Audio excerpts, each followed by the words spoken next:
Welcome to another episode of Innovation Somalia. I am your host, Abdullah Ali. I'm coming to you from Columbus, Ohio. I'm really excited. Today's guest is somebody that most of you guys have known. She's quite popular. Most of you guys have seen her through social media. She's an author. Her name is Shugri Said Sahl. She's the author of The Last Nomad. What a great and excellent book. And I'm so excited and so delighted to have her in the program. So thank you so much for taking the time. I appreciate it. Yeah, thank you so much, Abdullah. I am so delighted, and your wife, as you know, she's my biggest fan. So I'm really Thank very you. delighted to be Thank joining. you. Thank you. It's there's a lot of stuff in the book. Especially for me, the part that I'm familiar with, how you talked about your school Sakauddin and Sheikh Hassan Barsame and all that. Yeah. I went to Halataco, Oh, school Bartama. So I am very familiar with that neighborhood and all that. I want to talk about a little bit about the book. It's such a beautiful title. In Somalia, there's a lot of nomads. So why the name Last Nomad?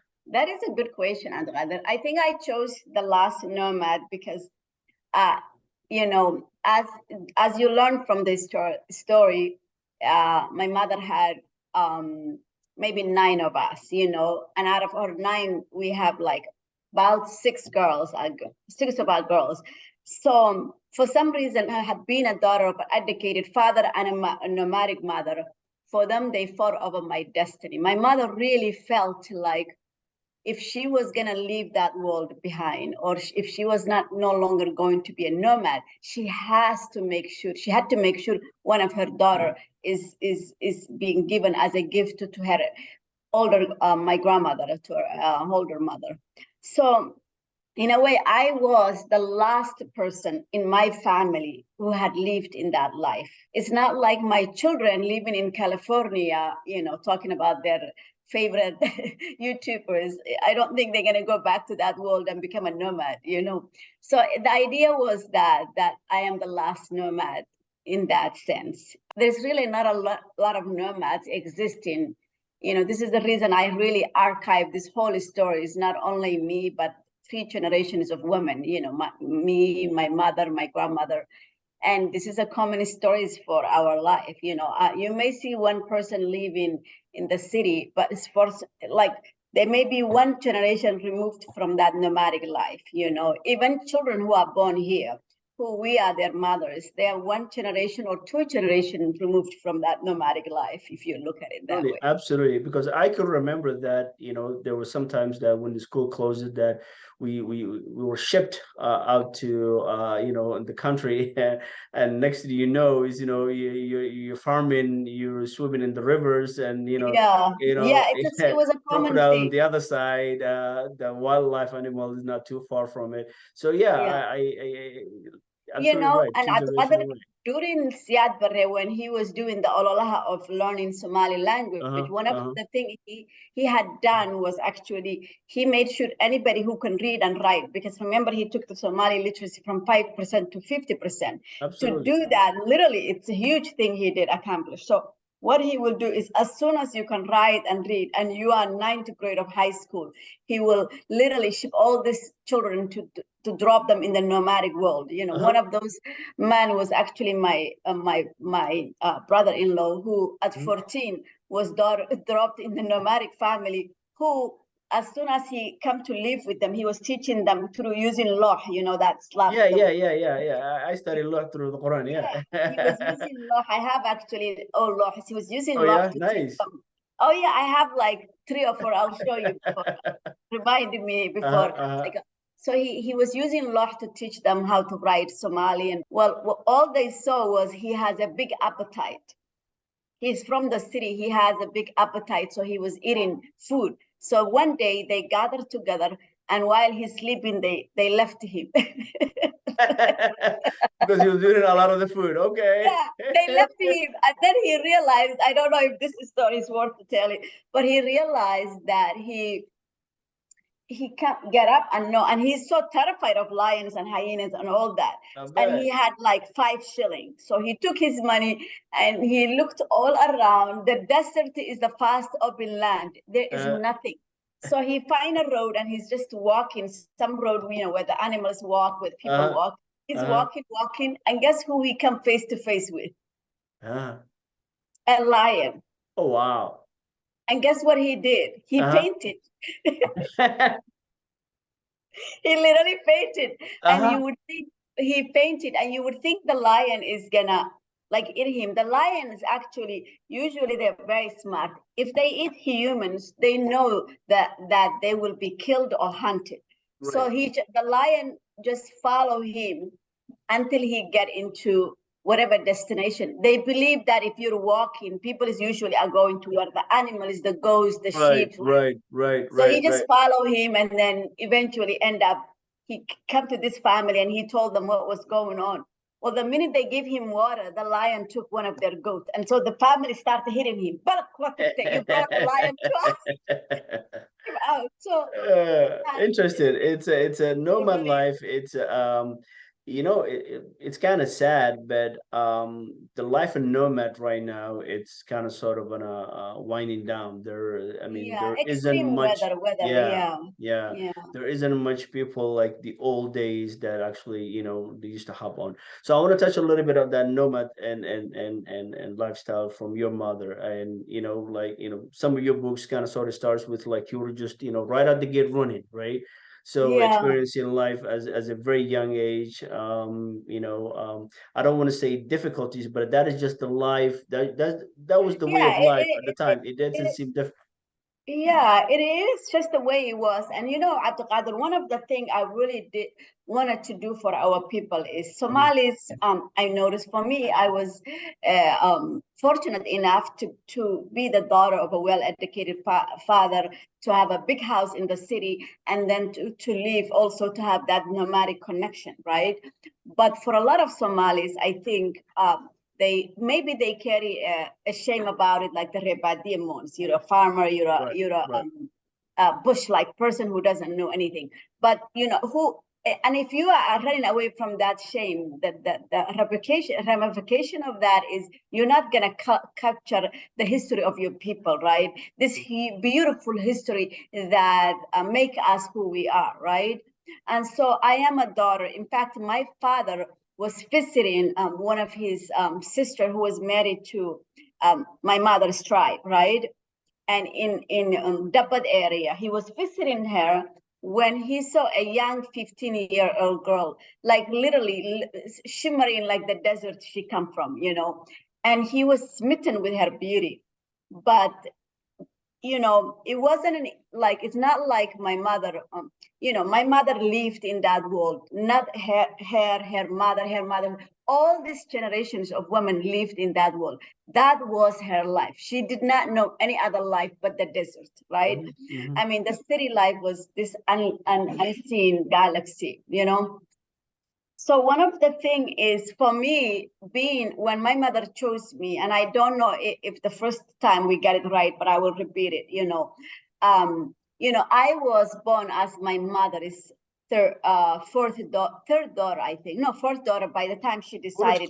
I wanted to clarify one thing. So now, were you born at the city, then went to nomadic, or you were born nomadic? Then I know eventually you end up in the city. Yeah, it is interesting. How did it happen on an early age?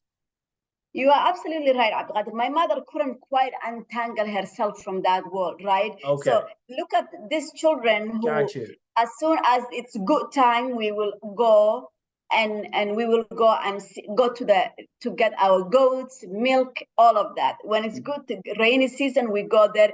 We flock around with the baby goats, sheep, baby camels, right? My mother believed in good camel milk, which all Somalis believe. Absolutely. There's nothing, and there are research coming out about the camel milk. Okay. There's nothing that camel milk can't take care of it. So as children, we ate all of that. So because of that, also my mother, she had some business. So one of the deals she made with my grandmother made with my father was make sure my daughter lives at the edge of this area. She didn't quite let him go to 𝐔𝐽. I think they stayed around Dapat area. And that was because my grandmother felt like my mother was still, again, my daughter is just turning 16. Imagine at 15 and a half, you married an older guy, 45, and you're just a baby. If now looking back, I realized she was just a child, right? So because of that, I think you were asking me, so that's kind of if I have to give you a background, that's the background. So as children, we were, So you were born. You were born in the city. I was born actually in Dapat area. I was born in Dapat, born Dublin the area. edge of Okay, the okay, Nomad. okay, Yeah. okay. So this book, there's a lot of mama. There was a lot of beautifully too. It starts with the Yeah, premise. Somali proverbs. Yeah, Right, beautiful. right, absolutely. What is one that kind of sort of designated with you? I know they're all one designated. They kind of sort of touch on a little bit on your life as you went Yeah, from I nomad think, to city. when I was, first of all, I want to give credit to my brilliant brother who passed away. He was used to go by 𝐷𝐿, and I have to say, I'm still with, it's He passed still away. hard for me. When did he pass away? He passed away about 2 years ago, and he literally I almost died with him because I had chased him all over everywhere to try to save him, but in the end I couldn't. It was because my brother was he read a lot and he had a deep understanding of English literature and Somali literature. He was the only really one who was smart enough to translate. So I'm gonna actually show you. Okay. And so in each Somali proverbs here, for example, the one he talks about the mother, he said, it's that chapter calls the ageless desert, right? Yeah. And in translation, it says only a mother is indispensable. Yeah. So for him he has to think about it, like he has to, each proverb I have to think about and see where it will fit. And I think I really wanted to say, I appreciate how he did it, Another one and this is so true for so many Somali people. Let me see if I can read. This is again, the first chapter, Nomad, right? It says, hooyaday aniga iyo calool adeeg bayna dhashay. Now, if like you that don't, one, yes. I like that one. I like that one. You know what? Like, you have to really, anybody else probably would have translated it like word by word. But here is my brother, where he come in. He has to think of it, what is the bigger picture it's trying to convey. And he said, alongside with me, mother gave birth to an indomitable will. I think that is really, really beautiful. There's another one. Absolutely. Another one is also, this is when we end up in Garissa. Yeah, this is the paperback and you have the hard copy. When we end up in Garissa, here we run away from our home. We don't know where we're going. We have been through a lot. And in this one, I chose another one of his proverbs. Again, his name is 𝐷𝐿. He goes by that, but a lot of people actually know him. This is when we realize we don't have a land. It is time. It is a tough time. And here, the translation of that, oh Lord, how sad it is the soul that lives its native land. Absolutely, absolutely.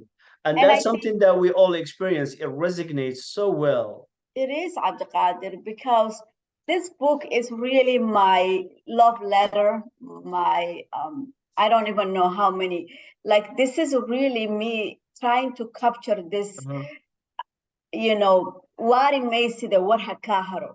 Yes, yes. Totally. And not only for you and me, for all the generations that come. One of the things I'm really trying to do is, my intention, as you know, I'm an author, I'm an actor, I do other things in life. One of the things I was really trying to do initially is just write the memoir and be done.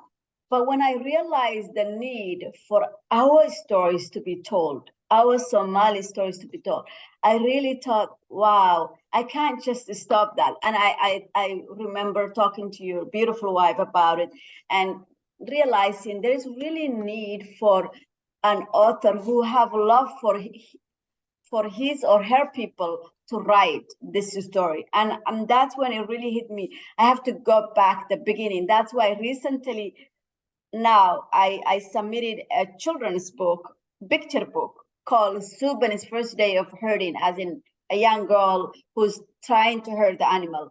The second book, which is a 40,000 done, is another middle grade book.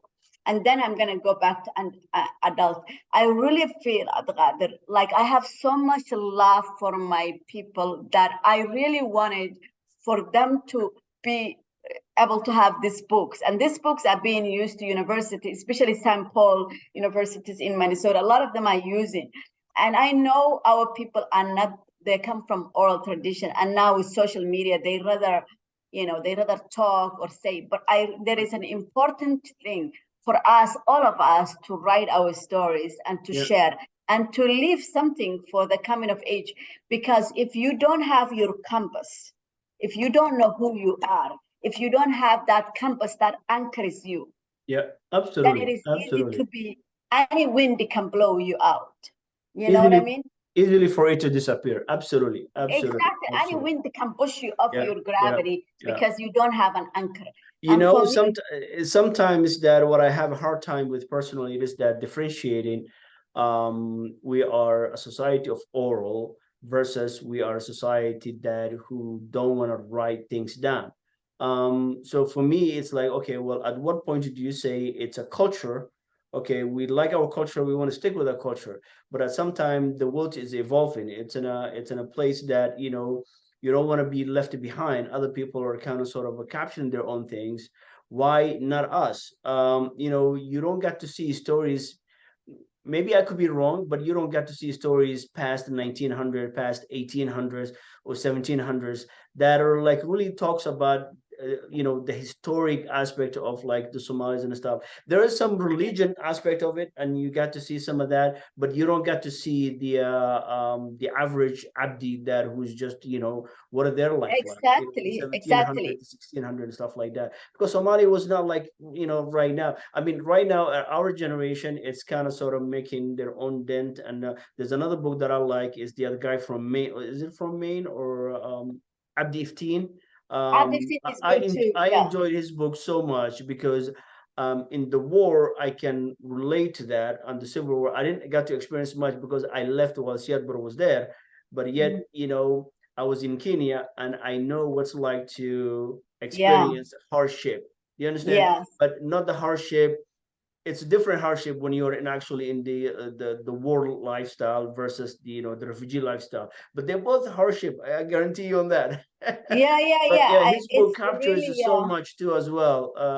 So I was really kind of excited because I can relate to that, you know. Because, and that is, you see how excited you felt when you read my book, when you read Abdi's, it's called Call Me American. And I think American, absolutely. He's a young guy, so I think everybody should check that book out. Absolutely. And I think what is important is what Abdi's writing, what am I writing? And it is all of us, we are trying to archive our stories. And actually, Abdelkader, I am now doing, for the past 1.5 years or 2 years, I have been archiving stories. So the plan is to do podcasts, whether it's going to be English or Somali, I haven't decided. But I have all these stories of people encountering lion in the mostly desert story. Some people telling me their travel, how they cross the land. Some people are coming from, there's even people coming from Mexico, some women who absolutely. Yeah.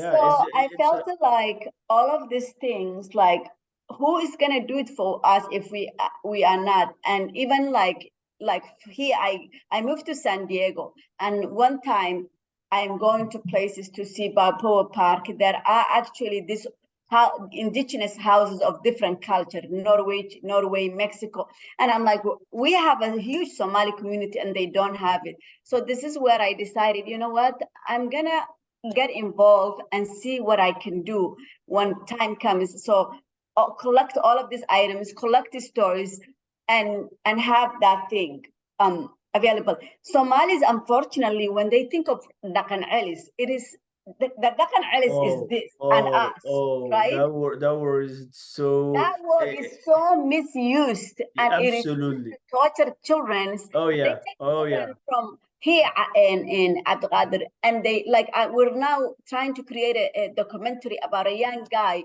who literally, like a slave, was chained for 3 years in Hamar. Oh, God. I kid you not. When I heard that story, I cried because I'm a mother of youngsters, and I'm like, what is wrong with you where you're a mother or a father and you tell these kids, take them tell them, oh, you're just gonna see, and you give to people and they're chained. I think our people don't think like, what is happening to my child's mind? I chain him like a slave, and then I am responsible as their parent, and all this crazy thing. It's not like, and then when I say this is the real learning about your culture, knowing about your root, they go, no, they force us they try to force us learning Quran, but then they're not happy the way we're learning. So they push us, they take us to Somalia, they chain us, they drop us out of nowhere, take our passport, our money. Are you crazy? Why are you doing this to your children? Yeah. We have to stop this. I know. It's very challenging that it goes to the mama hatiri Allah dib badana, a soul that dhulkeeda kasoo tagtay ama dhulkeeda Yeah. Yeah, so these are the challenges that we're going through here, in Qurbada. People think that Qurbada is easy. It's not easy. If you get off that track, God help you.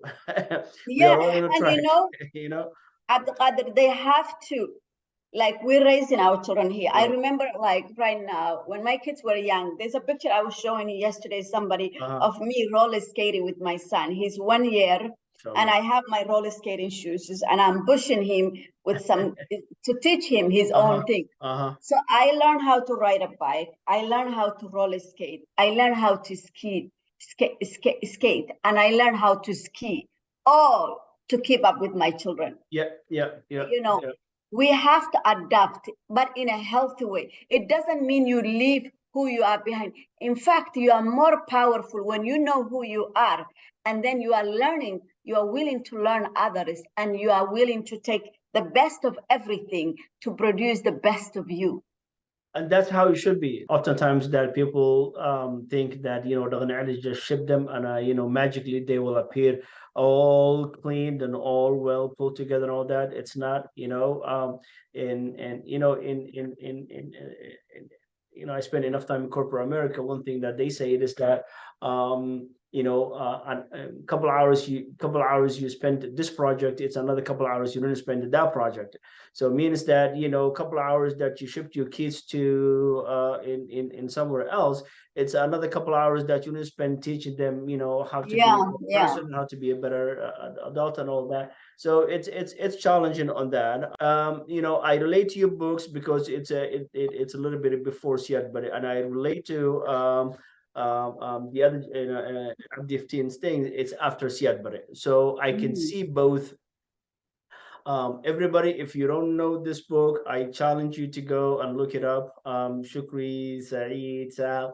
It's the audiobook is by far the best. You can do multiple things to listen to. I don't know how you chose that person. That person is just the accent and it's just delightful. Delightful. She did very well, Abdulqadir. And whenever we have to was that your choice, or it was the audio publisher that who suggested that person?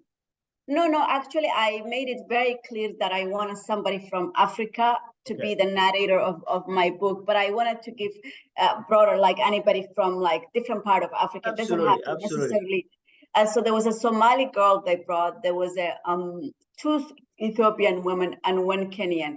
And I have to listen, and they told me they have in mind somebody they like it so far, but they wanted me to see who I would choose. And I end up choosing also the Kenyan lady because she was very organized and she was very, her voice was following the rhythm of the story.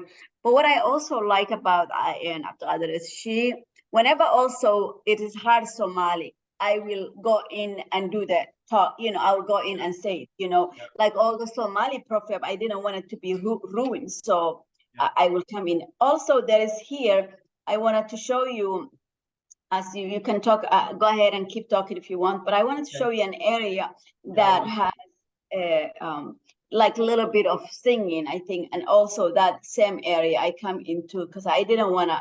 So there, like, she was the Somali proverbs or something that's kind of require me, my voice. I come in and I say, I was the one who was talking. So it was almost the book was kind of a marriage between this lady and I, trying to both narrate this book for you. So, for example, in here, there is an area where and I can read some passages for you as well. But in here, we're talking about ዒርተ marka la sameynay, when we're making yogurt, you know, and it says, hantaydiyay heede,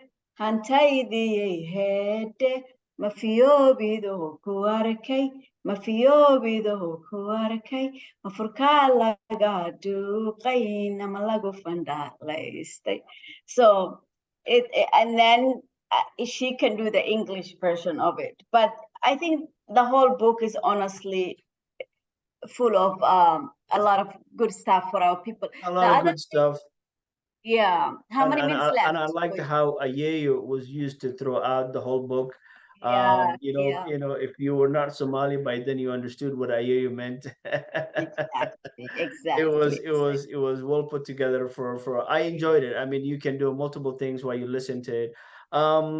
So when you move to the city, you know, versus the nomadic life versus the city, I know there was a process you have to go through to kind of sort of establish in a place to call home. That was, you know, from your sisters to being switched to different schools and not liking. Also, Mahat, and you know, the new friend that you made that got shot, Sagal, I think it was her name.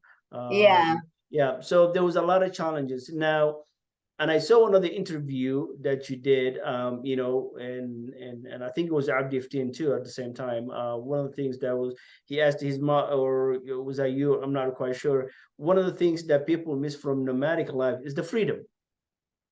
And what made, so from your experience, you know, coming to the city life versus the nomadic life, what are the challenges that you actually had to face on a day-to-day? I think for me, honestly, my nomadic life, first of all of that, what it prepares you is when home definition of home is always shifting, right?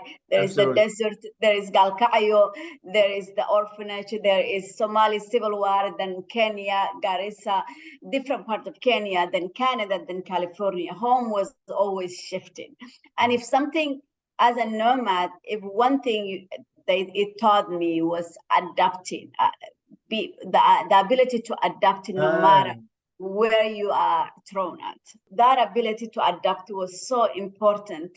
But for me, I felt like the desert, for a child who was, you know, I had one of those big ear child with curious who talk very fast. I was, you know, and I think desert was a place that held in my imagination. I will go on top of the Termite Mountain, thinking that the desert and the sky has a place of me. It's harsh, you know, drought hits, rainy season can hit, but also, you know, you're always moving, even within the desert. The definition I wanted to ask you specifically on that, and it's one of my lists, so might as well just get to it. So walk us through, like, any given day, what is the lifestyle like? So in the book, I describe the journey my grandmother will do. You know, it will start with on a moving day, how they have to move. Usually it will start with looking and seeing your animals, the grass they were consuming. It's kind of dwindling down. There's not much. Water is also drying out. Wells are drying out. Life is changing. And so they were very good at looking at the skies or sending a scout to find a better area, better grazing land, better water, you know. So, or they will anticipate it. We need to go move back that area because that is the area it rained. So despite being a fast urban land, the desert was marked for a different, for example, like they may say that is 𝐷𝐿𝐾𝐒 area. Maybe that is where the 𝐓𝐇𝐈𝐒 tribes had lost a lot of their men in there. or Mayday, that is a Wagarda, that is where a a well-known lion was killed by a brave Somali man, or that is, that's close to Sanag area. You name it, every area is marked for within the desert, despite being open, or a tree that's bent. So when a person finds out, okay, this is the place we need to go, like in my case, my uncle would come back and say, hey, I found a place. And next day it will be a moving day. And so what we do is we dismantle the akal, the hat, and then we put everything we own into the camels. These are camels who were tamed and know how to do this. Yeah. And so when it's somebody will be herding the camels, somebody will be herding the goats, somebody will be herding the cows. In my family, we had only camels and goats and sheep. So that is how a moving day is. You move to your next destinations, you settle in. Sometimes you're a day away or a night, 2 days away. In that case, like, we will settle in a place where it's a temporary shelter area. So we will settle in, we'll have the fire going on from all corners, and we have our animals in the center, because that's not home yet. We still need to continue. Right. But in a day-to-day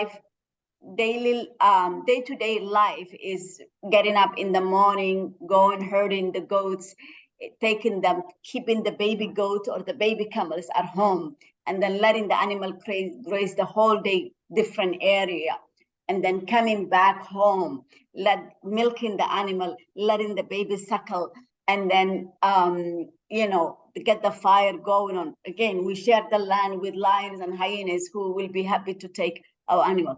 So that is sort of how a life of a nomadic. That's from sunrise to sunset. Yep.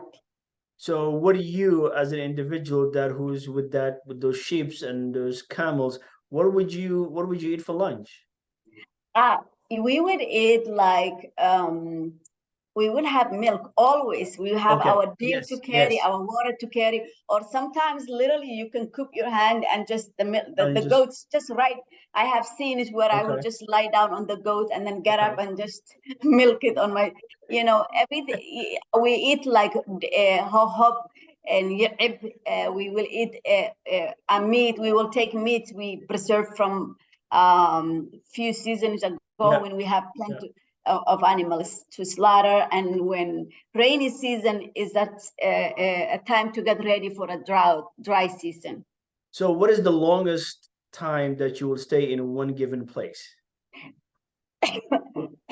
Excuse me. I think that changes, but for us, we would maybe 4 months, 6 months for our family, but that depend on what's happening, how long that rain lasted, how many grassland, how many goats and sheep or camels you own. Now, don't forget young girls mostly, and that is not true for every family, as I'm now archiving stories I'm learning. Young girls are looking after the goats and sheep and the cows, but men and young guys, they have to learn from the get-go, from the older guys, how to herd the camels. Remember, camels, they are 3 weeks away, a month away. And usually the way they do is they will leave 3 or 4 camels, and the family's male camel that we carry our equipment and our hat and all of that, they will keep it around. But the rest of the Horween girl have to go with the camel herder, who may or may not be, accessible for 3 or a month sometimes. There is a story that I will, I don't know if my husband knows this, that I'm on the phone. There is a story where my grandmother, who's a well-known poet that time, her poet went to viral in the nomadic people. My grandmother's name was Halima Hirsibile, but in her poetic name was 𝐷𝐿𝐄𝐒. So she was it's a mouthful. And so think of this 12 years old girl who from a very young age, her poet went viral, and in this young girl, man who were coming, her poet, which she was trying to diss another tribe. When she was coming back, when the men of my tribe my grandmother's tribe were coming back, they ask a passage, a safe passage to another tribe, and they said, so who are you? And then they said, oh, we are like this. Oh, you are 𝐷𝐿𝐿 is man. And they, you know, men do not want a woman being a higher position or her name giving them a passage. Yeah. And it had been 2 years since they went back to home, because again, camels can wander for sometimes years, you know. Sometimes they come back with plenty of babies, or it gets bigger, and it's just, you know, life, you know. Yes. And they come back and they were telling her, they looked at each other. Eventually, with some explanation, they realized their 12-year-old poet went viral in the Nomad. So I always find that story interesting, and it's so Somali of us. See, that's what I mean. Like, if we would have been captured now, like for your kids and your kids' kids, you know, could definitely. Are you capturing all that? I captured all that, like actually, and my goal is to really keep capturing many more stories like that. And so for me, that story may end up in, I don't think it made it to the book, because they have to, you know, edit it out, some of the thing. There's another amazing story of my father. My father was one of a twin, and I want to be mindful of your time, but I think you can edit out the best of everything. Yes. But I think, and let me tell you this one, I think it's a very interesting story that didn't make it as well. But my father was one of a twin, and my father actually come from 2 different tribes. You can say the two tribes, like the Darod and Hawi, who were killing each other in Somalia. That's my father, okay? So what he was doing is, when my grandfather married my Ayeyo, think of a young, beautiful girl with long hair who's very pregnant, living in a hut, staring in this vast open land, and she's pregnant with a twin. So, and you know, nomads, when you are living in an area, and I am a traveler, and I am traveling, what I'm going to do, Abdul, is I'm going to look ahead and see any sign of life. Sometimes you see a smoke. Sometimes you see people's truck, animal fresh. And when you see a truck, you need to be able to tell whether this truck is 2 day old, 3 day, or a week old. Wow. And you can do that. You could do that. I learned early on. And in fact, subsequent stories would have it. It doesn't have to be like me, but the characters would, that's how we're going to navigate. Right. So this man saw this house, and he come upon them, and he can see my grandfather looked very distressed. And he asked him, again, my grandfather received a guest. This man found a place, they received a guest, but he can see the man is pacing. And he said, is there a problem? And he said, yes, my wife gave birth to 1 child, and there's another child stuck on her. So the man said, hey, he listened, and he said, Halmia, he said, do this. He said, remember, the udub is a central lobe that keeps the house weight. You know, every house, when we architect, we think of how the weight distribution is equal. I think it's the distribution of weight, because you don't want the house collapsing. The nomads think about. So he said, find the udub, because they know the udub is also the strongest one, and it's deeply dug, right? Find the udub, he said. I kid you not. He said, tie the rope, the top of the udub, which is the central lobe. So, and bring that rope down, he said. Suspend her in like a sitting position, he said. And tie the second part of the rope. It's like, this area is called the fundus. It's like the top of your stomach, like your rib cage. You tie it. So you tie the top, and the second part of the same rope, you pull it down, you tied it on her rib cage. Now he said, after you made the knot, take the same rope, and downward, he said, push, creating like a tourniquet feeling, where you're going downward. So the rope is literally pushing whatever. The stomach is distended, and as pressure comes from the top, everything is gonna push downward. Yeah. And my father come to the world 3 days later like that. And to me, that is one of those such a nomadic. Not only did my grandmother give birth to my father and my aunt Srido, she had 3 sets of twins in her life. She didn't die of infection. She didn't die of anything. That is how much the knowledge of the desert people. No, there's no way comparison the knowledge that they have versus the knowledge that we learn from books. Absolutely no comparison. It's like here going to college, and when you graduate and you get that piece of paper and you come outside, it's completely different lifestyle on the workplace. Everything you learn, basically, it's molding you to be teachable. That's the only thing that so in your brain, it's like, okay, well, whatever this new place has to offer, I have to learn. I have to learn. So you're always in a learning mode, but nowhere near the knowledge and how much they obtain. And I wish those are like the historical things that we should have written down in such a long time ago. Yeah, and Abdul, they do that. Like, I remember my grandmother, she used to fix broken bones. I remember as a child when I have like kuskuski waxyaabahaas, I think chickenpox, they call it. She would heal. There are trees that I learned, the pil'il tree. When she circumcised us, she literally dug a hole, used the smoke of the pil'il tree to heal us. So we have to sit in the hole and there's a fire burn. She used the plumble tree. There is so much trees. So much knowledge. I mean, just living off the land will give you so much things that you need to learn, and you can apply that to day. You might not understand like how to get a pen and paper to write the state down, but you can count the stars and navigate your way out and look at where you wanted to go. So those are there is no map. For example, Abdul, there's no map in the desert. When my mother would walk like 100 miles, maybe in 2 days or 3 days. They knew how to go faster, and they go, okay, who are you looking at? Those guys they say they live like, go to those when you keep walking, when you come about to bury the tree, or the duma is shaped like a lion or hyenas, go in between them.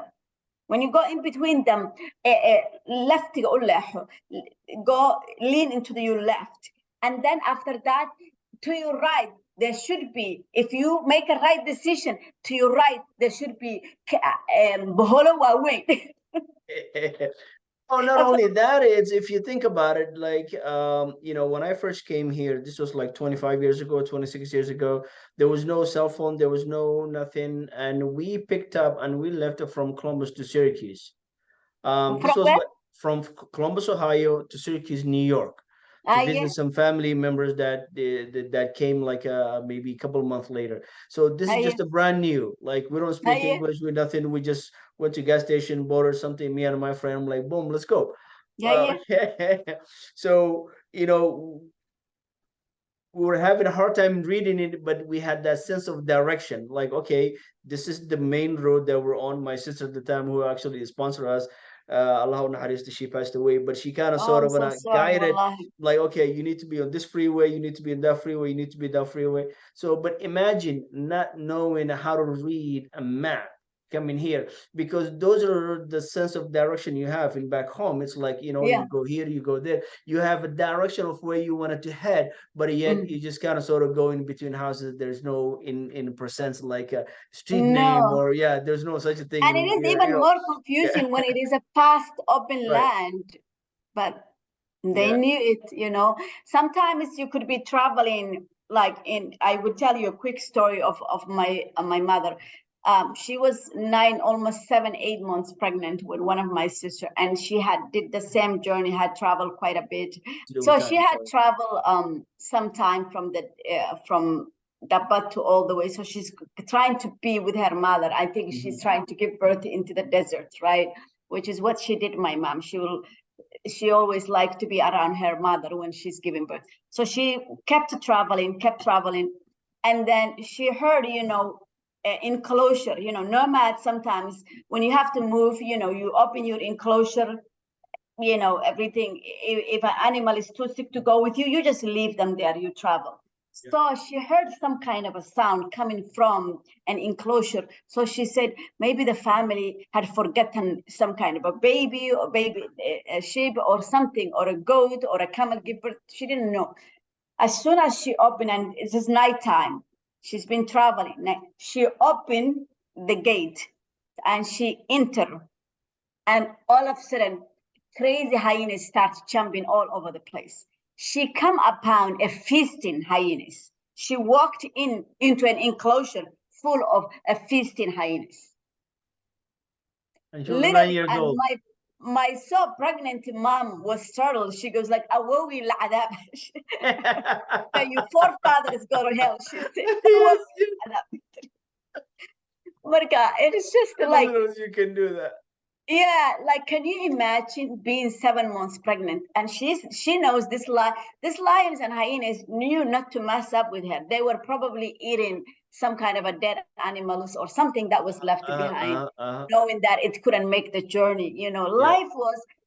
Life hinged in survival. Like it was the Darwinism to the like the what do you call the test of the fittest, that like if you can't make it, you can't make it. If you could, you move on. There's no like there's no oh this happened, that happened. No, like you just deal with it and you move on.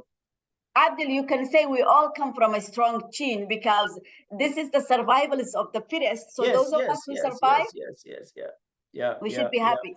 Yeah. So I mean, this is one of an excellent book, and I can tell there's a lot of things that inspire. But like what inspired in your perspective to write this book? For me, honestly, is what I was really mentioning earlier, and there's an African proverb that says, when an elder dies, a library is burned, right? That imagine, I'm almost at the edge of, I'm almost heading to 50, like literally, I'm like literally like there. So imagine I am saddled with this whole knowledge and wisdom, not only mine, that of my mother, that of my grandmother, and that of my mother's grandmother, right? All these women, they kept. You were able to experience your grandma and great grandma while you were. Yeah, I was able to I'm saying the wisdom of my mother is also of her mother and her grandmother. So I have experience with my mother and my grandmother, but they carry a century-old wisdom as well with them, right? Yeah. So for me, I feel like I did not want all that knowledge to die with me, because we also have a generation who do not know what it's like to be in Somalia, the desert, what it's like to grow up in Mogadishu. So this book, I must say, Abdul, it's not only about the desert. It is my life in 𝐂𝐻𝐿. It's my life in Hamar. It talks about being young, if having crush on boys, going to Sheikh Hassan Barsami school, which is a school that Sheikh Sakhawuddin, I only went 1 year. I hated. I couldn't speak Arabic, so they changed me to Sheikh Hassan Barsami. So at the heart, really, that was my high school, Sheikh Hassan Barsami. But also just living the life of Mogadishu, as it pulsates with it is essence and its life. So to me, I can smell Mogadishu. I can smell the breeze. I put all of that. The center of downtown, like I was born there because I lived in I was at the heart of Mogadishu, and we learned so much of that time. We remember a time Somali women were not clothed up with barka. We remember Somali women wearing did a perfume, guntino, swaying. So I literally wanted to capture all that and put it in a book for you. And then whatever I could not write about it in image, the smell, I describe it to you, and so I think that is, to me, that is living something so that library of me is not burned down. I put it in a book. It's not living orally. I put it in a book. So even if long after I'm gone, it is here for you, Somalis. The Last Nomad. It's an excellent book, and if you didn't get a chance to check it out, I highly recommend. This talks about Oh, we throw as diaspora, we throw the word nomad loosely, but what I'm telling you this is that this talks about like living from one place to another place in a month given time. Boom, you will understand the lifestyle on that. What part in Mogadishu did you live? I lived in Bond area. Okay, okay, okay. Yeah, but and again, that was ever changing, always changing, right? Again, we were always moving, we were always coming to. So those who will read will really know more. And I want to point out that for them to check out my website, shugrisaid.com, that's where I put free stories, and you will know other projects. For example, there is a picture book coming out, there is a middle grade book on the way, and all of the other projects, I am in it. This book, it is an editor's book for Amazon. It is available, it's a what's called a library of journal recommended for all of this library. It is available in every bookstores in America and in Canada. And there's also Italian version out now. Yes, called I was going to ask Ultimate you Nomad. that. Yeah, I find that out that it get translated to Italian language. You know, how long was that project itself? It took some time. It was luckily what we have to do is the publishers hire another publisher, and I just learned. It took a year, and that publisher just reached. It took a year, and that publisher just this March, I went on a book tour. I went in Kenya, Nairobi, and then I went to Sweden, and I went to Italy for the Italian book tour. And it is one of their best-selling books in Italy for this company. Yeah. Okay. Very cool. Very cool. So I'm so proud. You know, hey, we're all proud of you. And I'm so delighted that you gave me the opportunity just to kind of sort of having a discussion with you. Thank you so much. Oftentimes I see you on in social media, but now having that one-on-one discussion, it kind of sort of brings the light to it, you know, some of your beautiful experiences. I mean, you are one lucky person because, you know, we talk about a little bit, we touch the wall in between, but you literally lived the wall in between in enough time to absorb you know, the stories and how life could change in going forward for you. So you know, how do you find time to do all these projects, because these are such excellent projects that you have in your hands on? Yeah, thank you, Abdul. I think honestly, time is always fleeing. It's hard to find time. Like I know this weekend, because of how busy I am, I'm not going to have a chance to write, and it bothers me. Other times I go, you know, sometimes in the evening you want to spend time with family, and most of the time I get caught on that. But sometimes I'm trying to take a time from that, maybe write 1 hour.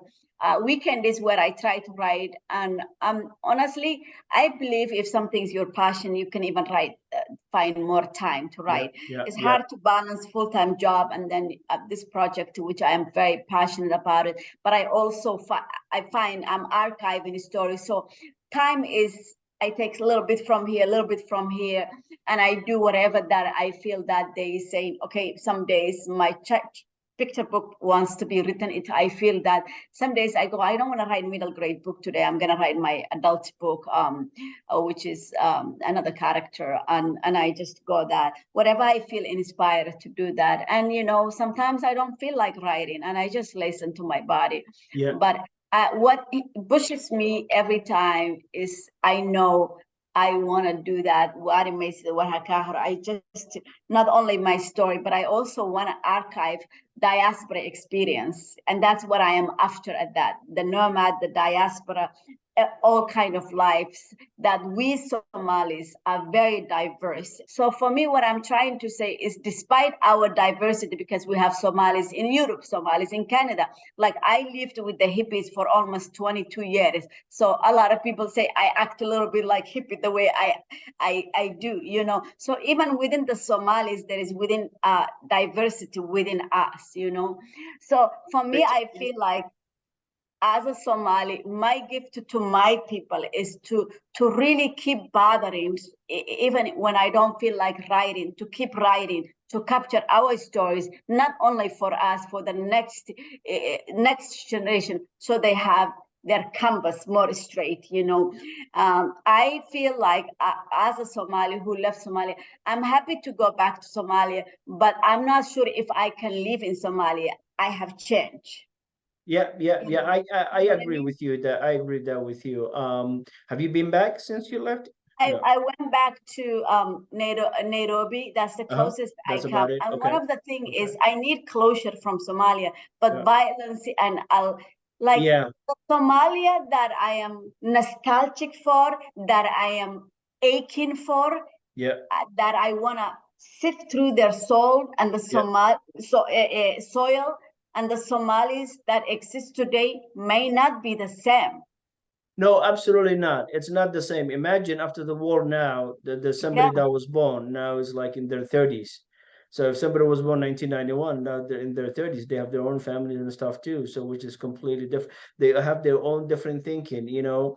Have you ever heard the term that mahayatan, mer ala mesha tikta iska diga, mesha de illa ada isha iska tira. So Yeah, which yeah. I means think we that, have it in yeah, the book, yeah. in the So Proverbs. that Yeah. Somali detected, if you don't want to live the same way that they do, how are you'll be the outlier somehow. So you'll be Yeah, yeah, yeah, yeah, yeah. You people, will. They yeah. definitely, So yeah, they yeah, definitely. so it's unless you want to be the same, get into the same mess that everybody else is in, it will be difficult for somebody to go. But now I wanted to ask you the question where, if you were to take your kids, is there a place that that in Nomadic that you could take your kids to experience what you had experienced, or there's some family members left that they can just go live with them for a couple of days and actually experience lifestyle like that? Yeah, I think my family is for my mom's side of the family probably would be like Dabbat, because maybe it is something I can say. I was born in this desert and I would like to see how life changed there Thanks. and Yeah. what is happening. So Yeah. maybe that is on 𝐵𝐾𝐒 where my father had his house. So those are the two areas that I really feel like I need to see and maybe show my children. But I also long for Mogadishu. But as a nomadic, maybe Dabad area, I would say, because that's very connected to the deserts as well Yeah. that Yeah. my ancestors come from. Yeah. Well, like you and me, we wish Somalia to be in a place that where we like to go back and check them out Yeah, and it and is see it. this July 1st was Somali Independence Day. We Yes, like to wish yes, Somali yes, yeah. a So happy birthday to Somalia, and freedom is a big thing. And I hope we can all think about what are we doing for our people. I hope we can get rid of Qabil thing, yes, because more and more we are actually learning that our DNA are more connected to our mother. There's an NPR talk that was talking about. So I said, if you actually, your mom is Hawiye or your father is Darod, I do believe actually you are more Hawiye than Darod, and vice versa, because we are learning all of this information. You are always both of your parents, but the idea that always the father is taking when the yeah. mother is the one who actually for sure knows that you are her child more than the father. To me, I really want to disturb that and say, hey, let's think, we are more connected to our mother. And to be honest, still like that Qabil thing does not really exist. I hope we can really cut down, because I see so many people sometimes who try to connect with me and then they try to find out my Qabil and then try to use that card on me. And I find it very disturbing that this nowadays that we're doing those kind of things. And every Somali that enters my orbit, you let me know you're Somali, you're a good person, I will receive you. I don't have time. It's like better. Better. Yeah, yeah, Period. You know better. You grew up here. You've been here 25 years. If I've been here 30 years, another person has been 15 years. You know better. You cannot teach your children the garbage that divides us, to kill us, to cause Somali to watch the blood of another Somali. Period. yeah, yeah, yeah. And I So think that's a good message to send out to. And when can we expect another book? the children's book is going to come out. We hand it to the publishers. They have to hire an illustrator. So it's going to come out 2025. I am also working on the Last Nomad for a young adult version. I realize that's the fastest way that can come out. And in the meantime, go to the website shugrisaid.com for quick stories if you're interested. And then honestly, I don't know, for the middle grade book, I'm maybe 40,000 words down, and so I probably need another 20,000 words, and it goes through edit. So every year I will try to finish a book. It is a big thing, but that's my goal. I wish you good luck. You're doing great work. Excellent, really inspired. Thank you, Lala. Especially capturing the life of Somalis and archiving all those documents, and maybe hopefully you got to do a documentary too as well. Yeah, I really hope so. Yeah. So I want to say thank you so much for taking the time. I Thank you, appreciate it. Hey. Very excited. So thank you so much. I appreciate your time. Okay. Wish you and the family happy Eid as well. Take care, guys. Right. You too as Take well. care. Salam. Hey. Salam alaikum. Hey. Thank you. Alaikum salam. Thank you. Thank you.